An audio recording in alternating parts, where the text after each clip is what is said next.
Amados, bom dia. Boker Tov, Haverim, bom dia, amigos. Shalom, muita shalom. Vamos falar de José. Muitos dizem José do Egito. Eu particularmente e pessoalmente eu prefiro José no Egito, porque quando a pessoa está no lugar é que ela causa impactos, né? Ela sofre também impactos, e ela estando no lugar e não ela sendo do lugar. Então eu particularmente prefiro José no Egito. Bom, mas para a gente começar, tudo começou na vida de José, lá no capítulo 37 de Gênesis.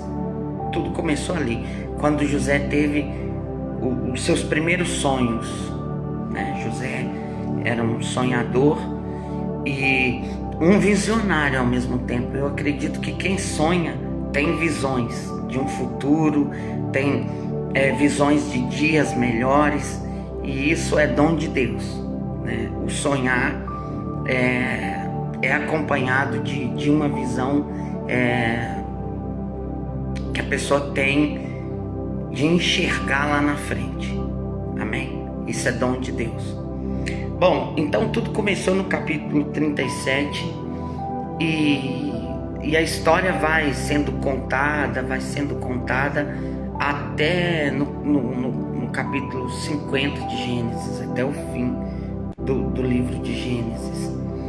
Então é muita coisa, mas para que a gente tenha uma noção, e eu já falei disso aqui, eu já falei de como é estar no fundo do poço, de como é lidar com a sensação de estar no fundo do poço. José viveu isso na pele. Ele viveu literalmente esse fundo de poço quando ele foi jogado pelos seus próprios irmãos, né, naquela cisterna. Então ali bate o desespero, bate as angústias, bate.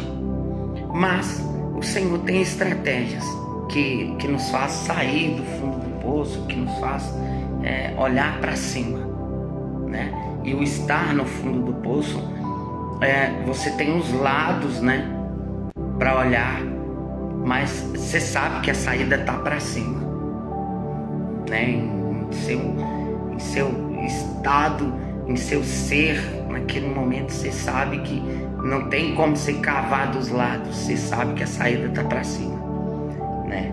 Então isso é bom, nos ensina que estar por baixo ou estar embaixo não significa derrota, significa que você caiu e precisa se levantar. Então a história de José, ela chama muita atenção, e quem é curioso, eu não vou dizer nem quem é crente ou quem é evangélico ou quem é católico ou qualquer outra religião, não. Basta a pessoa ser curioso, ela vai querer saber quem foi José, como José se comportou no Egito a ponto de Deus o levar a governar abaixo de Faraó, abaixo, digamos assim, da autoridade máxima do Egito naquela época.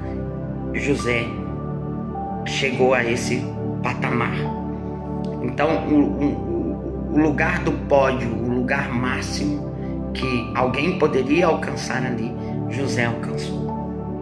Então isso tudo serve de exemplo, né? Sonhar, como eu sou um sonhador, eu me declaro um sonhador, eu me declaro um visionário.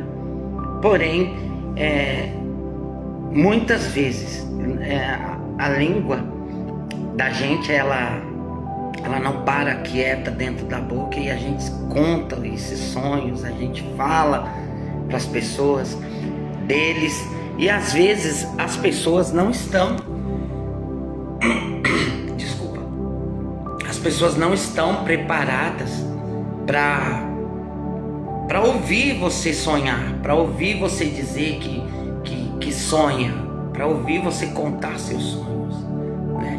Então, quando você está caminhando na mesma fé, na mesma perspectiva que algumas pessoas, sim, tudo bem, mas às vezes você conta para pessoas que não estão, sabe, conectadas com a mesma fé, com o mesmo espírito sonhador, empreendedor, visionário.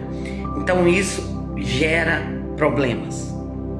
Pode ter certeza, você vai ter inveja, você vai ter ciúmes e vai vir um bombardeio de coisas. Por quê? Porque Satanás, ele é inimigo de pessoas que sonham, de pessoas que planejam, de pessoas que empreendem. Sabe, ele é um inimigo cruel e ele vai fazer de tudo para impedir que os planos de Deus, que Deus colocou em seu coração, dê errado. Então você precisa ficar atento a essas coisas.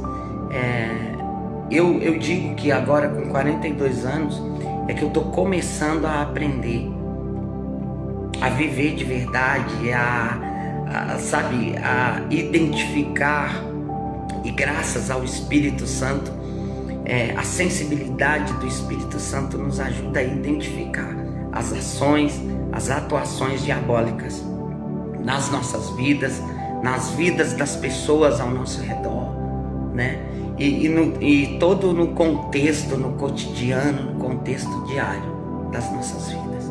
Então, minha oração hoje é para que guarde os seus sonhos.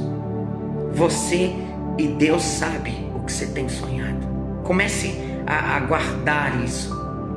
Não, sabe, começa a alimentá-los internamente primeiro, sabe, a fortalecê-los na esperança no Senhor, tá? Então, que isso sirva para mim também. Amém? E que todos nós tenhamos um excelente dia na presença do Senhor.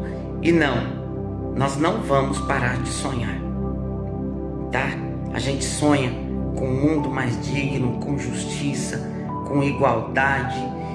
A gente sonha com a vinda de Cristo. Nossa, e que bom lembrar disso, né? É sonhar, é imaginar a volta de Jesus. Então, que isso nos sirva de motivação esperançosa, tá? Que nós alcancemos a graça da paciência, da paz, da verdadeira shalom, para esperar o tempo de Deus nas nossas vidas. Shalom, Boker Tov novamente. Que Deus abençoe a todos. Beshem Yeshua HaMashiach, em nome de Jesus, nós vamos continuar sonhando. Amém. Amém.